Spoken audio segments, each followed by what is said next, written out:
perkara Hadratus Syekh dinobatkan sebagai wali peletak labinah, peletak batu pertama kemerdekaan Indonesia itu oleh wartawan Timur Tengah. Jadi Asad Syihab itu wartawan yang hadir mewawancarai khusus kepada beliau siapa-siapa. Karena, nah ini maaf, jangan ada yang tersinggung dulu. Karena beliau ini sebelumnya di Makkah itu interaksi dengan orang-orang hebat, pejuang-pejuang hebat, utamanya dari Yaman. Menang di loh. Termasuk Syekh Habib Zaini Dahlan. Ngumpul-ngumpul membicarakan itu. Terus maaf ya, Hadratus Syekh itu masih muda teko. Lagi Hasyim. Coba.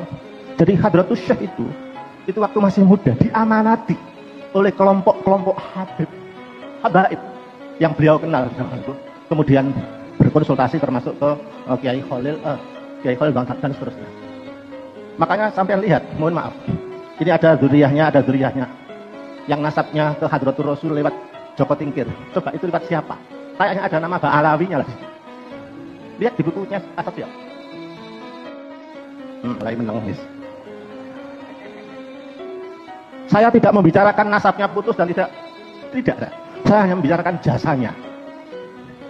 Karena itu mohon maaf, ada semacam job deskripsi antara Hadratus Syekh sebagai seorang alim, seorang kiai, dengan Habib Utsman bin Yahya yang dihabisi itu. Hadratus Syekh bergerak di luar, sedangkan Habib Utsman bin Yahya Ba'alawi bergerak di dalam. Bedanya ketika Belanda menganugerahi bintang, itu ditulis di media, disebutkan Habib Utsman bin Yahya Ba'alawi itu mendapat anugerah bintang dari Belanda. Sekarang saya tanya, apakah Hadratus Syekh juga tidak dianugerahi bintang? Dia dianugerahi. Hanya saja karena jiwa sufistiknya ini tinggi, maka beliau menolak secara halus. Dan menolaknya beliau dianugerahi bintang oleh Belanda ini pernah saya tulis di majalah Tebu Ireng, mungkin edisi pertama atau kedua. Judulnya Menolak Bintang. Karena waktu itu musim P3, aku dikritiki wong-wong dianggap menolak bintang itu menolak P3, gambar bintang. Aku jeleng kok, aku dibully. Sesungguhnya saya tulis tadi itu. Jiwa sufistik beliau. Dihargai Belanda, dikasih anugerah bintang itu enggak mau menolak. Karena itu maka nyuwun saya perjuangan Hadratus Syekh itu lintas apa-apa dengan siapa, yang penting punya gerakan yang bagus, menyusun maaf karena hasutan tertentu menganggap ini pengkhianatan Habib, pengkhianatan sampai Soekarno itu termakan ingin membubarkan, ingin mengusir Ba'alawi. Dan mohon maaf sekali lagi, yang mencegah adalah Hadratus Syekh. Alasan beliau kepada Soekarno kenapa nggak boleh mengusir Ba'alawi, lihtiyajina min ulumihim, karena negeri ini sangat butuh ilmu mereka banyak mengajar di Indonesia, negeri ini butuh gitu. Salah satunya lahirlah kitab Sulamut Taufik yang dikaji di pondok-pondok termasuk Tebu Ireng yang disarahi oleh Syekh Nawawi Banten. Jadi mohon maaf, saya hanya melihat kebaikan orang saja. Aku mau melihat elek seperti Hadratus Syekh yang kami adalah majikan kalian, kami adalah pemilik bangsa, kami adalah pemilik kedaulatan Indonesia. Karena di dalam tubuh kami mengalir darah suci kakek kami Rasulullah. Diam saudara.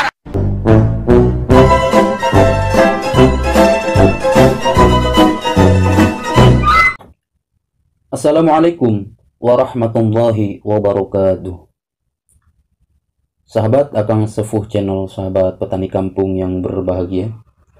Alhamdulillah pada malam hari ini kita masih diberikan kesempatan, masih diberikan kesehatan untuk bisa bersilaturahmi, untuk bisa saling bertatapan walaupun hanya sekedar dalam siaran. Baiklah sahabat Akang Sepuh Channel, sahabat petani kampung yang berbahagia. Pada kali ini saya akan mencoba mereaksi, akan mencoba menanggapi dari pernyataannya seorang kiai yang mana akhir-akhir ini sedang viral. Perihalnya kiai ini di acara Muktamar Ponpes Tebu Ireng ya, kalau nggak salah Muktamar Ponpes Tebu Ireng, ada suatu pernyataan yang amat menggelitik bagi kami. Perihalnya selain daripada memang apa yang dijelaskan beliau tidak ada keterkaitan dengan nasab, akan tetapi apa yang disampaikan oleh beliau ini sangatlah keliru menurut kami. Karenanya apa?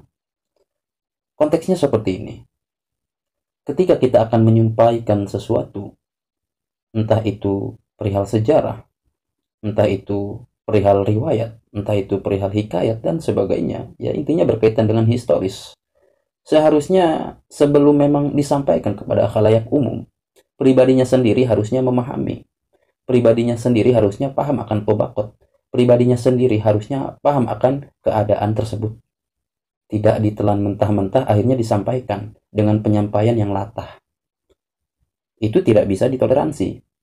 Kenapa? Apa yang disampaikan oleh beliau seolah beliau itu paham, seolah beliau itu tahu akan kejadiannya, seolah beliau itu paling tahu akan sejarah perihal Mbah Hasyim Asy'ari. Padahal ketika kita melihat poin-poin yang disampaikannya, ini sangatlah keliru.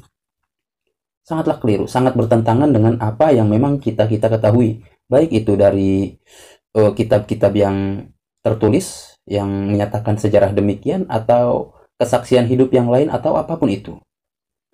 Ya silahkan saja. Semisal Kiai ini menyampaikan perihal pertemuan Mbah Hasyim Asy'ari dengan Sayyid Ahmad Zaini Dahlan.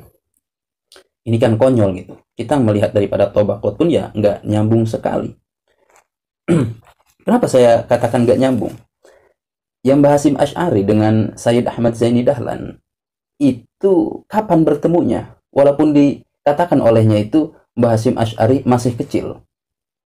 Nah, sedangkan yang kita tahu Mbah Hasyim Asy'ari ke Mekkahnya itu ketika beliau berusia berapa ya? 21 tahun kalau nggak salah ya. Berusia 21 tahun.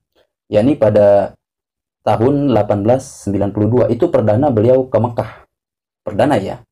Itu pun ya sehabis menimba ilmu di pesantren Jawa ini, baru beliau ke Mekkah untuk pertama kalinya pada tahun 1892. Dan menurut sejarah yang kami baca pada tahun 1893 itu beliau kedua kalinya ke Mekkah.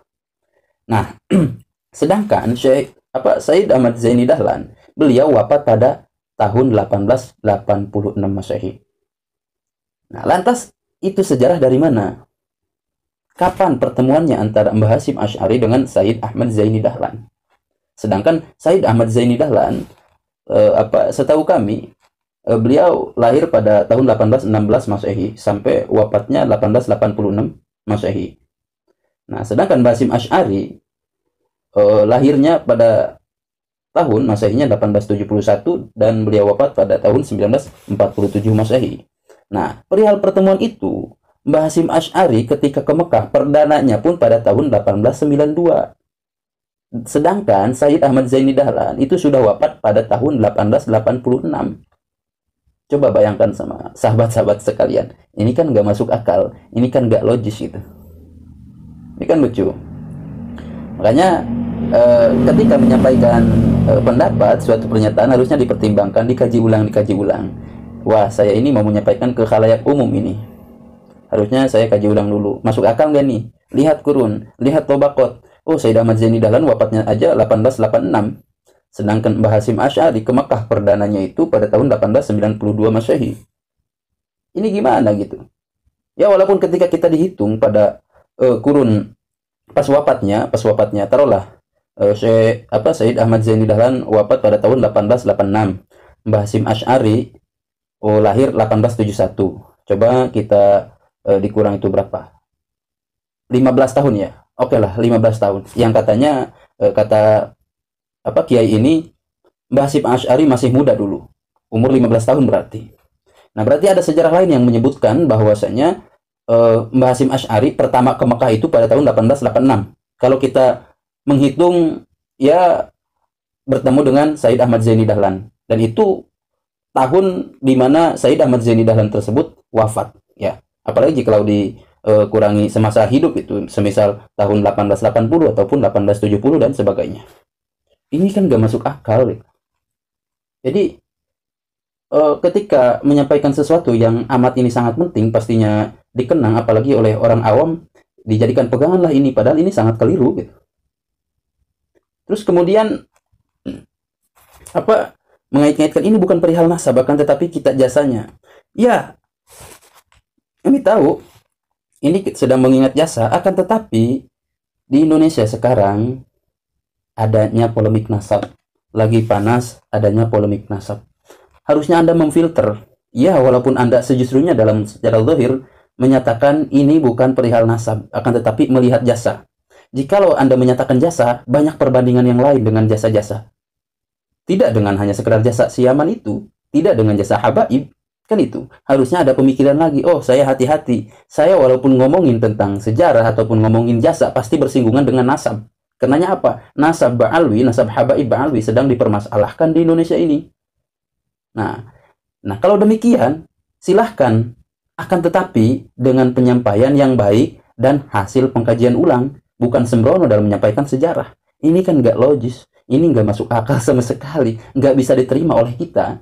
Pertemuan Said Ahmad Zaini Dahlan dengan Mbah Hasyim Asy'ari itu ya tidak bisa ditoleransi. Sangat jauh sekali kan kurunnya gitu. Lucu. Apalagi ada cerita-cerita yang sangat ngawur sekali.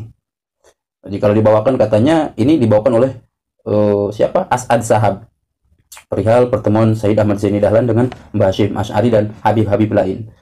Pak Kiai, As'ad Sahab ini beliau lahir pun abad ke-20. Ya taruh abad ke-19 atau abad ke-20 ya. Yakni 1910 lahir. Bahkan beliau enggak tahu perihal Said Ahmad Zaini Dahlan itu seperti apa gitu kan. Enggak tahu. Enggak pernah bertemu langsung ya. Bagaimana bertemu langsung? Mbah Hasyim Asy'ari-nya aja enggak pernah bertemu langsung dengan beliau karena Mbah Hasyim Asy'ari ke Mekahnya pada tahun 1892, sedangkan Said Ahmad Zaini Dahlan wafat pada tahun 1886. Nah, kemudian ya berita tersebut katanya disampaikan oleh As'ad Sahab. Ini nggak logis juga. Artinya ya betul kalau diomongkan As'ad Sahab itu seorang wartawan yang mana pro pemerintah katanya kan. Ya oke, yang kita pernah baca ya demikian kan. Tetapi pertimbangan juga dengan pada tahunnya walaupun nggak dekat ya jaraknya nggak jauh-jauh banget lah supaya juga kita bisa mentolerir dikit lah. Oh, masuk akal juga ya kan, tetapi ini ya tidaklah masuk akal seperti itu. Dan juga ketika menyampaikan beliau pun kayaknya kurang pede ya. Penyebab kurang pede kan karena kurangnya pengetahuan, kurangnya literasi. Akhirnya sepotong-sepotong ngejelasin ini ke yang ini ke yang ini, akhirnya kan ngawur. Jangan salahkan ya netizen ini ketika mengkritik Anda karena Andanya sudah ngawur duluan. Nah, dalam hal ini saya berpikiran bebas, saya mengkritik ya siapapun itu, tidak melihat oh dia itu kayak ini ya, tidak. Dalam hal sejarah siapapun itu ya pasti ada kelirunya, terkecuali menyodorkan referensi. Seperti itu saja. Nah, kemudian yang katanya Mbah Hasyim Asy'ari dengan Habib Usman, ada job deskripsi Mbah Hasyim Asy'ari di luar, Habib Usman di dalam. Kalau enggak dibalik kali ya. Saya lupa tadi. Nonton pas awal doang. Jadi nanti videonya saya suguhkan di awal aja ya. Videonya saya suguhkan di awal. Perihal pernyataannya seorang kiai yang memang menyampaikan suatu sejarah yang amat keliru, yang berkecimpungan, yang tak berlandaskan referensi dan juga tak logis. Tak bisa diterima lah oleh akal sehat kita, terkecuali memang oleh para mukibin, yang mana ini kan sesuai emosionalnya. Baik salah ataupun itu hoax, yang penting ini sesuai keinginan kita, sefrekuensi dengannya, seolah ini membela para habaib ba'alwi gitu kan. Seperti itu. Apalagi disampaikannya di forum Muktamar Tebu Ireng, yang mana ya berkaitan langsung dengan Mbah Hasyim Asy'ari. Ini dijadikan alat oleh mereka-mereka, padahal yang disampaikan oleh kiai ini ya sangatlah keliru gitu. Makanya saya pun minta silahkan Pak Kiai klarifikasi apa yang disampaikan Pak Kiai. Ketika menyampaikan ya demikian, siapa yang mau percaya, terkecuali oleh mereka-mereka. Klarifikasi referensinya mana gitu kan. Terus kemudian ada yang disampaikan olehnya, katanya Mbah Hasyim Asy'ari itu masih beliau tadi nasabnya masih ke Ba'alawi. Lagi-lagi kiai ini keliru besar. Katanya kan Mbah Hasyim Asy'ari nasabnya masih ke Ba'alawi lewat jalur Joko Tingkir. Emang ada lewat jalur mana lagi Mbah Hasyim Asy'ari selain daripada Joko Tingkir? Ya yang sering kami baca kan memang Mbah Hasyim Asy'ari lewat jalur Joko Tingkir. Nah, jika kita melihat apa yang ucapkan Pak Kiai, seolah Mbah Hasyim Asy'ari ada jalur lain yang bukan dari Joko Tingkir. Nah, itu poinnya. Nah, ketika Pak Kiai ngomong, lihat di Mbah Hasyim Asy'ari masih keturunan Ba'alwi dari jalur Joko Tingkir. Memang ada jalur yang lain. Nah, sedangkan dari jalur Joko Tingkir ya, kita tanggapi aja dulu. Dari jalur Joko Tingkir itu bukan Ba'alawi, Pak Kiai. Dari jalur Joko Tingkir itu nyambungnya ke Said Musa Al-Kazim. Seperti ini boleh saya sebutkan. Jadi Mbah Hasim Asy'ari, Hadratus Syekh Muhammad Hasim Asy'ari bin Mbah Asy'ari, Ponpes Kelas Jembang, bin Muhammad Abu Syarwani, bin Abdul Wahid Salatika, bin Zumali Mbah Tuyuhan, bin Abdul Halim, bin Abdurrahman Sambulasem, bin Pangeran Keputran Sumo Hadiningrat, bin Abdul Halim Pangeran Benowo II, bin Abdullah Pangeran Benowo I, bin Abdurrahman Sultan Hadiwijaya Joko Tingkir. Nah, di sini Joko Tingkir.